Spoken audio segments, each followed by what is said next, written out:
Dragi tauri, bine ați venit la etalarea de iubire și bănuți pentru luna august. Hai să vedem, începem cu cei care aveți o relație deja. În descriere o să vă las minutul exact pentru fiecare dintre aceste categorii. Începem cu cei care aveți o relație. Să vedem care este dinamica relației voastre în luna august. Vom face un pic mai amplă această etalare, vom scoate mai multe cărți. Așadar, hai să vedem. Tăiem cărțile și le vom prezenta una câte una. Ce avem aici? Cavaler de bâte, cavaler de spade și 10 de bâte. Pentru unii tauri care au o relație, bineînțeles, țineți cont că nu are cum să fie valabilă pentru toată lumea această etalare. Avem o revoltă, o situație stresantă în relația lor sau poate relația este o relație greoaie, complicată, între două pietre tari. Avem doi cavaleri care au amândoi limba ascuțită. Este o luptă care poate fi, care îngreunează foarte tare situația care e deja complicată. Este o relație, nu știu dacă poate fi vorba despre toxicitate, o relație toxică pentru unii dintre voi, care târâți de ea de ani de zile. Nu cred că este o relație care a început acum o lună, două, nu cred. Dar aici e un soi de care pe care. Niciunul dintre voi doi nu se lasă, fiecare dintre voi doi are felul în care îl vede pe celălalt, felul are modul, da? Deci sunteți nu diferiți foarte tare, nu foarte diferiți. Sunteți foarte impulsivi amândoi și căpoși.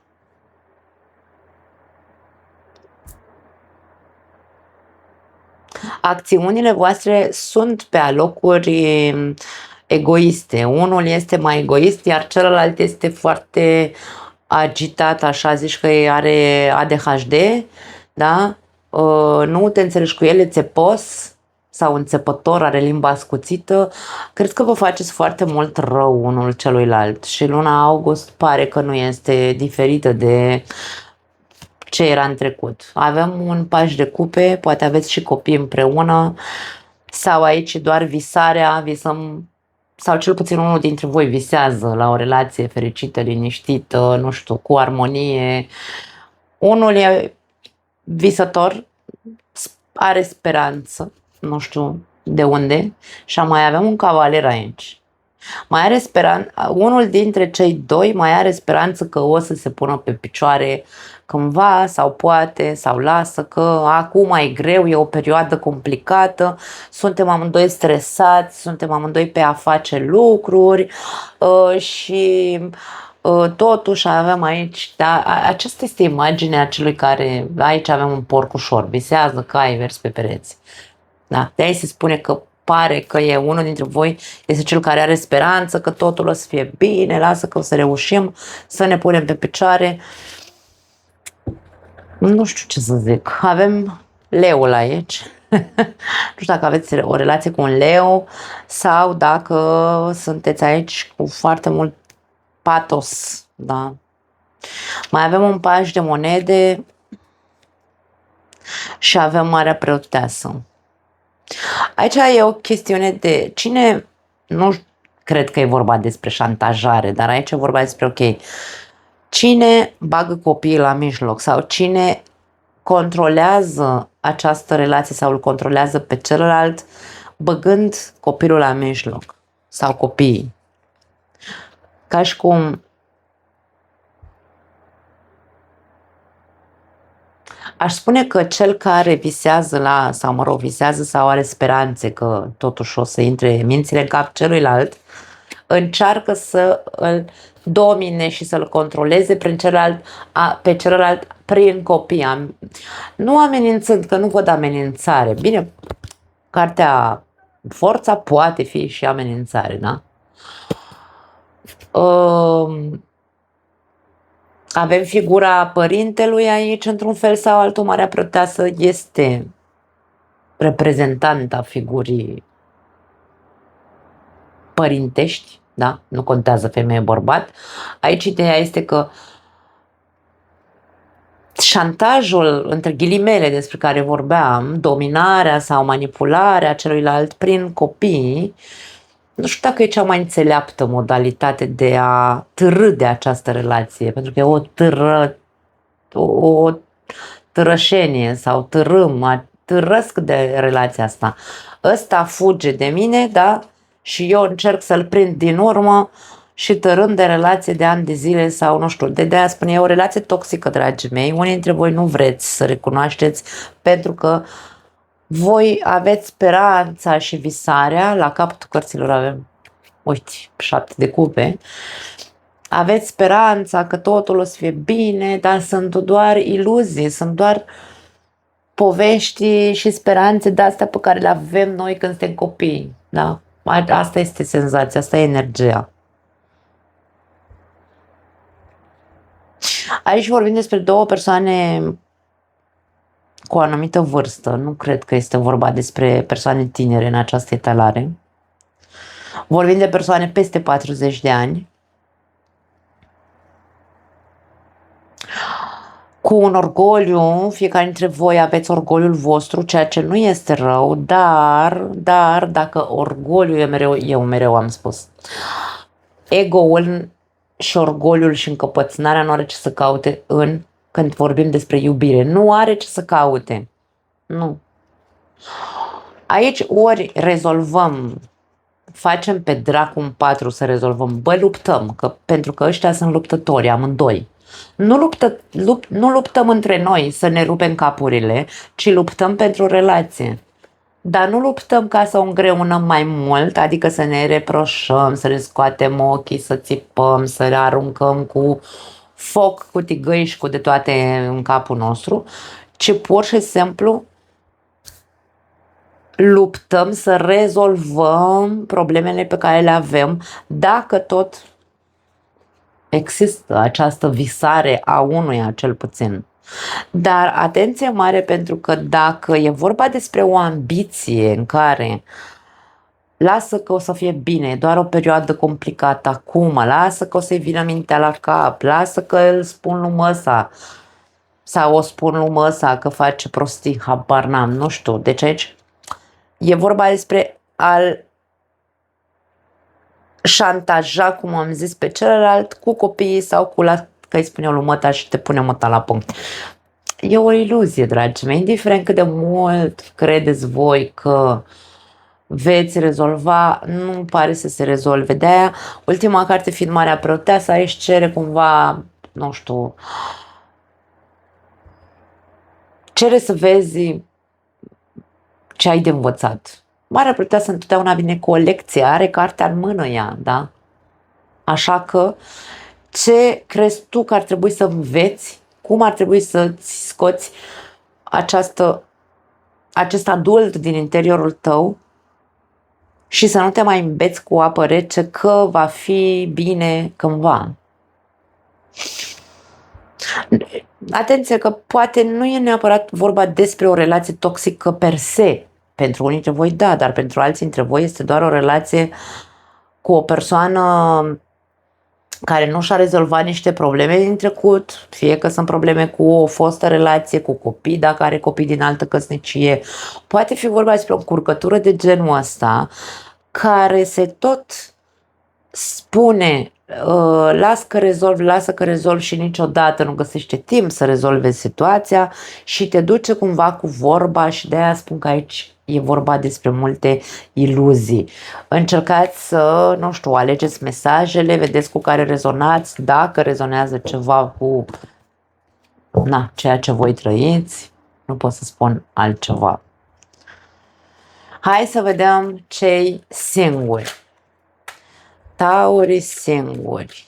Ce se arată, dragii mei, pentru voi în luna august din punct de vedere emoțional?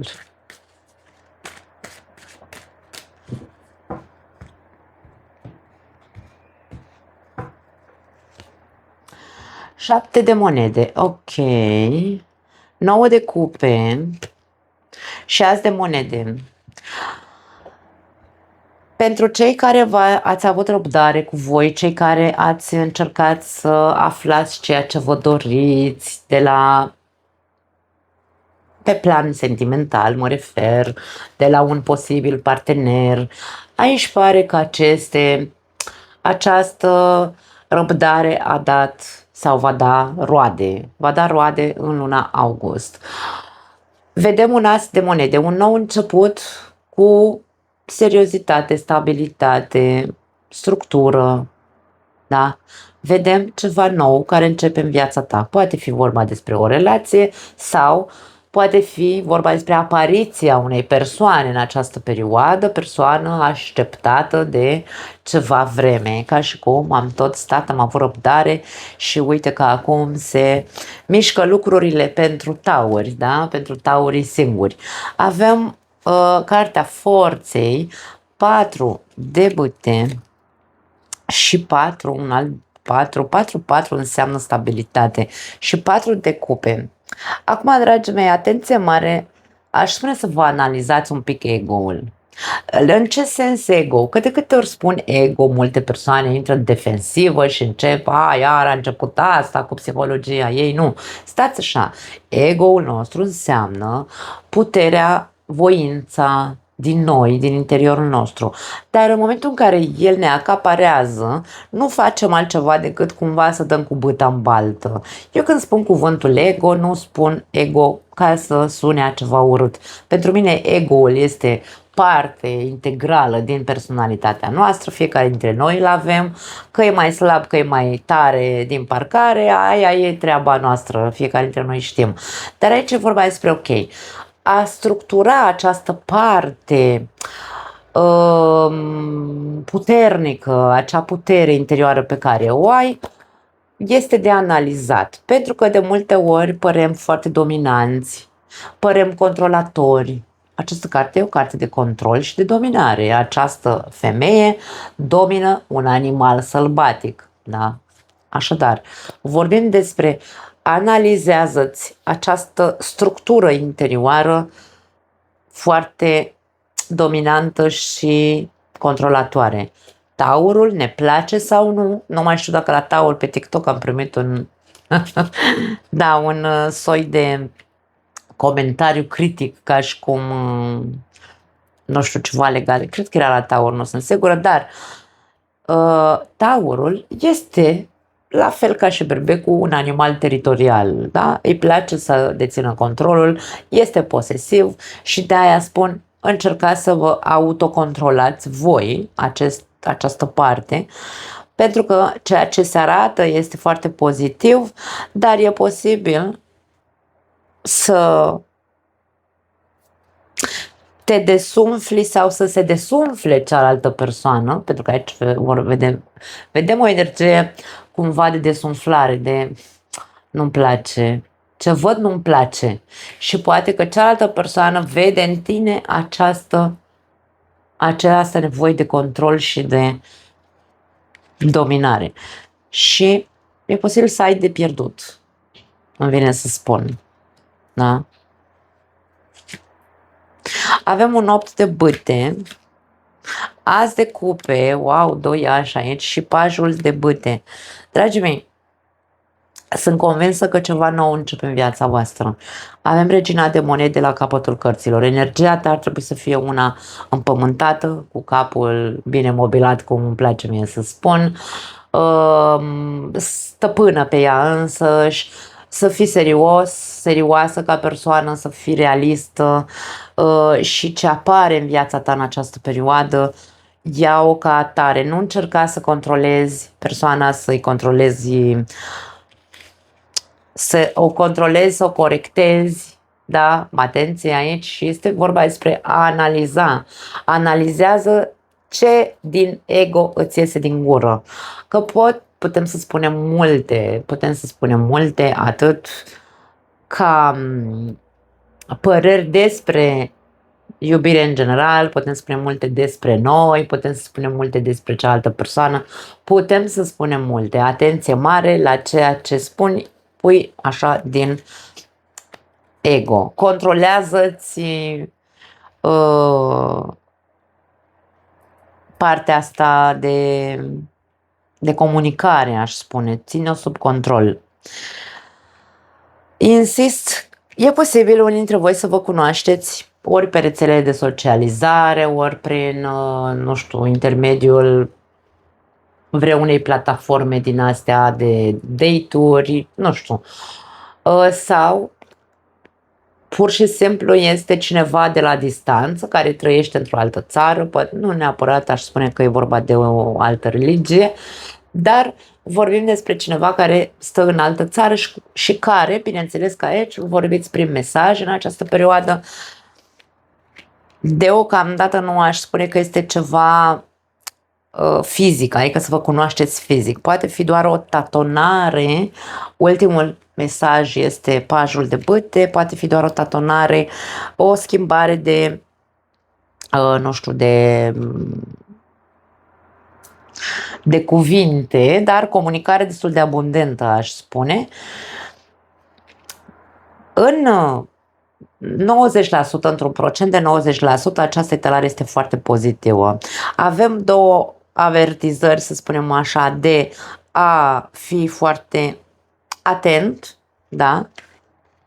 De a fi vigilent, atât.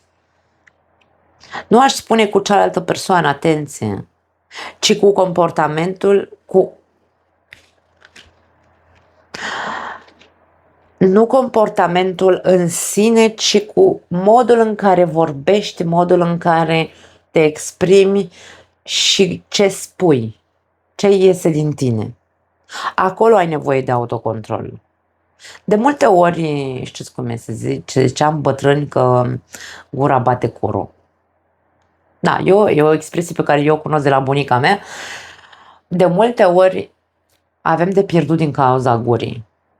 Nu pentru că am fi critici sau am înjura sau am fi spurcați la gură. Eu sunt o persoană spurcată la gură, eu recunosc, mie îmi place să vorbesc așa cum simt.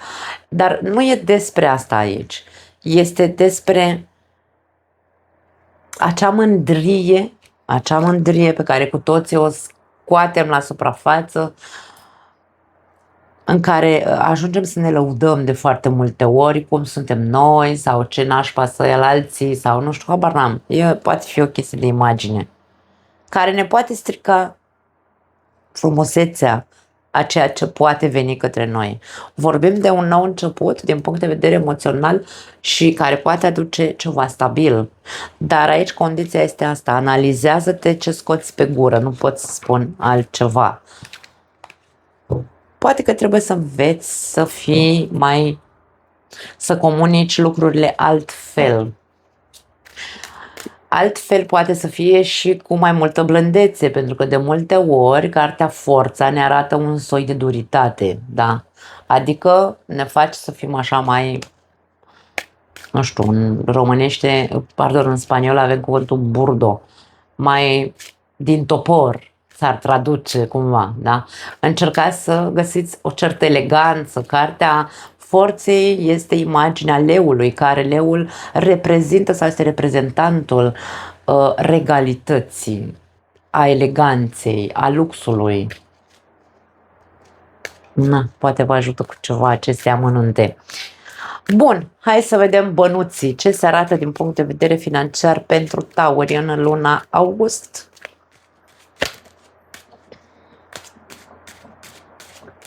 Ok, ne oprim. Împărăteasa, wow, împărăteasa vine cu abundență, vine cu noi proiecte, vine cu ceva care este pe punctul de a ieși la lumină, da, pentru că ea vine însărcinată întotdeauna. Avem un cavaler de spade și nebunul, un nou început. Pentru unii dintre voi poate că este ultima 100 de metri pe care trebuie să luptați să obțineți ceea ce ați tot căutat de ceva vreme. Ai nevoie de curaj. Pentru unii dintre voi aveți nevoie de curaj și de acțiune. E ca și cum vi se spune acum e momentul, dragă Taur, să acționezi cu adevărat pentru ceea ce tu, de ce nu, meriți. Pentru ceea ce tu meriți. Poate fi vorba despre o poziție mai înaltă la locul de muncă, poate fi vorba despre a ajunge în top cu proiectul pe care l-ai sau afacerea pe care deja o ai. Deci aici e vorba despre acea încrâncenare și ambiție de care avem nevoie câteodată să trecem la acțiune, fără frică, da? Cu peptul înainte. Da, cam asta e imaginea, foarte tare. Diavolul, wow! 2 de spade, ok. Și regina de bâte. Atenție, aici avertizarea este nu face pe al dracu, mine să zic, nu știu de ce mi iese așa mesajul, nu face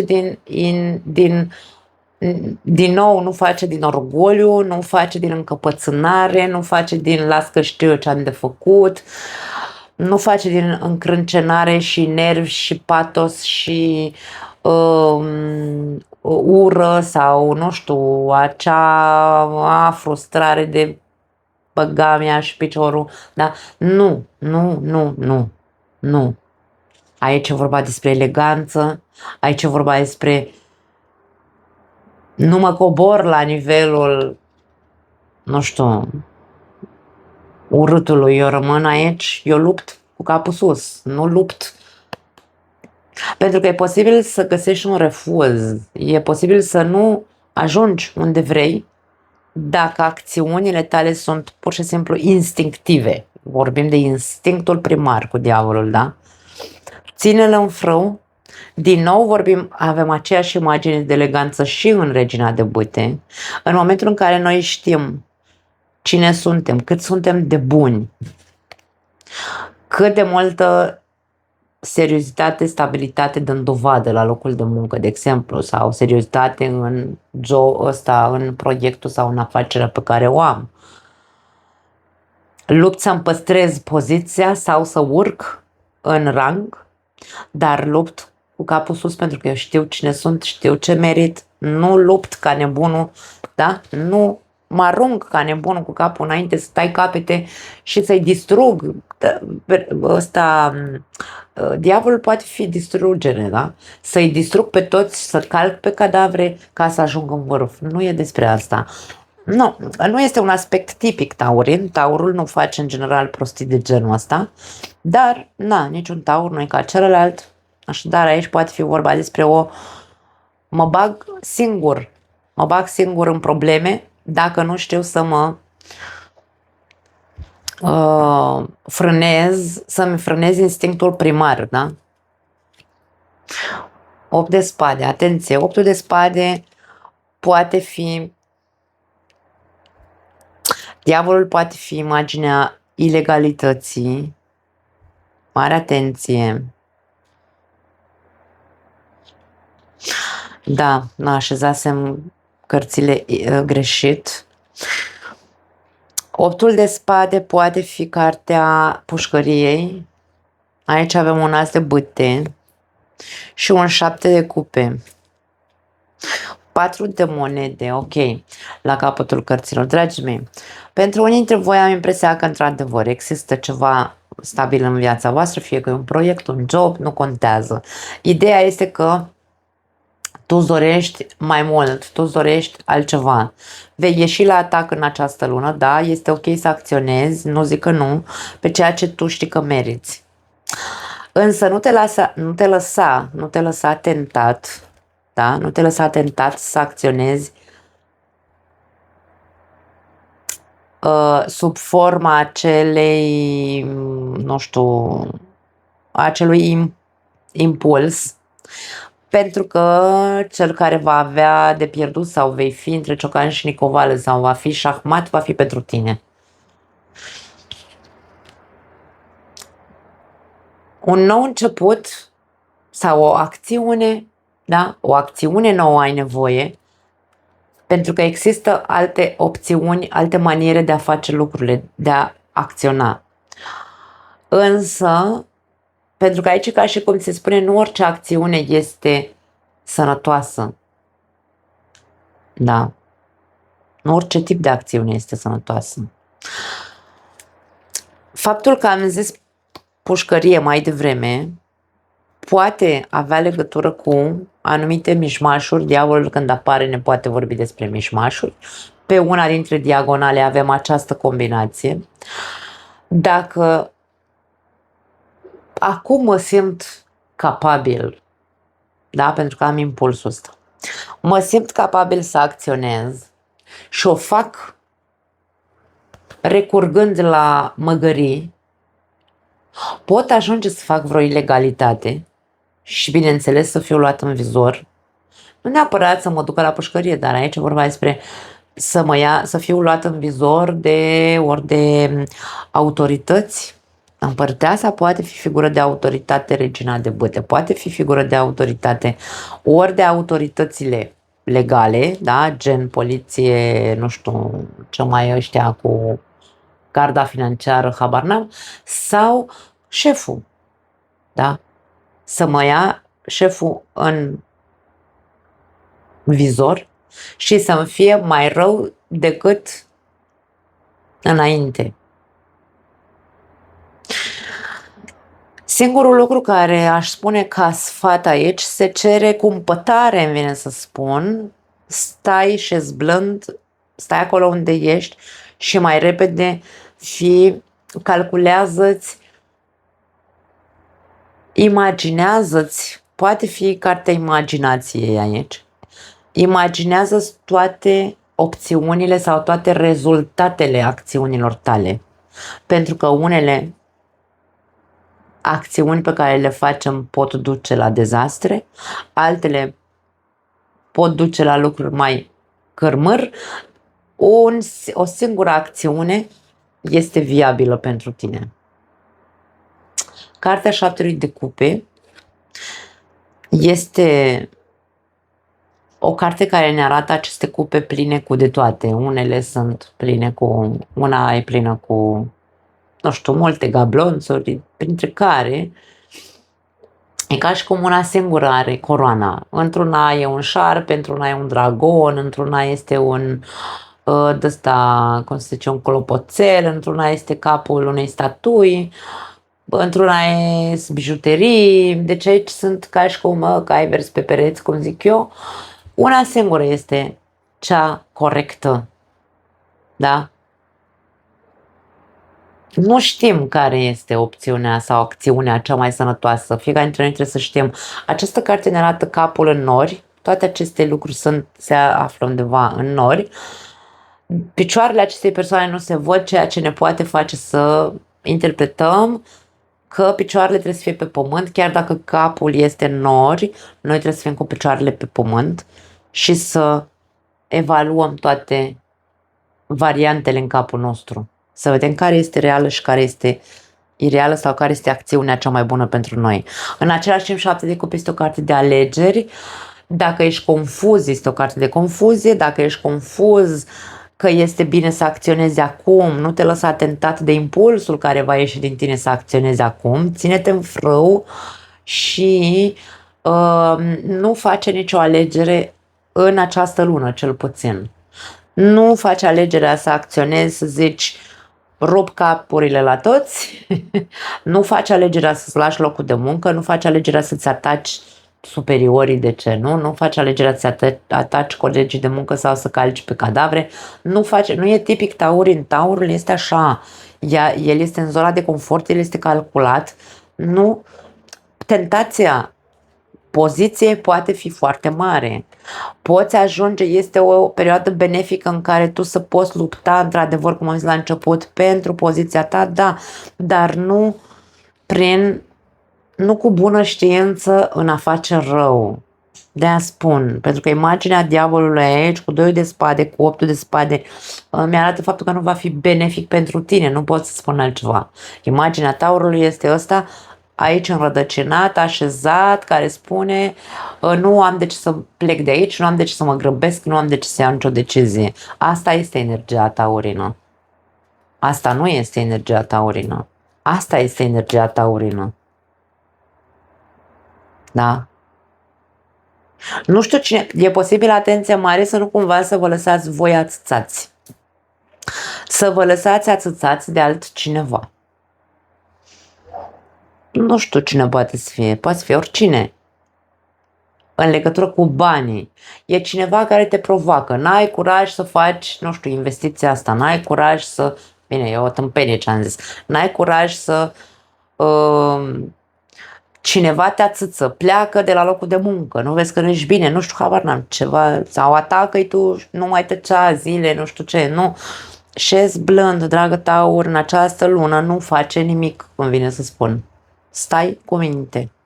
Consecințele vor fi pentru tine, nu pentru cel care te ațâță. Nu mai am altceva. Uite, aici avem imaginea 7 de spade sub acest 4 de monede și avem împăratul. Poate fi vorba despre o problemă cu autoritatea. Eu nu știu cine e figura asta de autoritate, inclusiv cum am zis mai devreme, și împărăteasa e figura autorității. Indiferent ce se întâmplă, poate te prinde și îți dă amendă poliția, poftim. Te apuci să faci, nu știu, habar n-am aici. E o chestiune de vei fi pus în șahmat, nu vei putea, nu ai scăpare, nu vei avea scăpare. Atât pot să spun. Na, vă pup, ne vedem data viitoare. Mai am altceva. Ciao.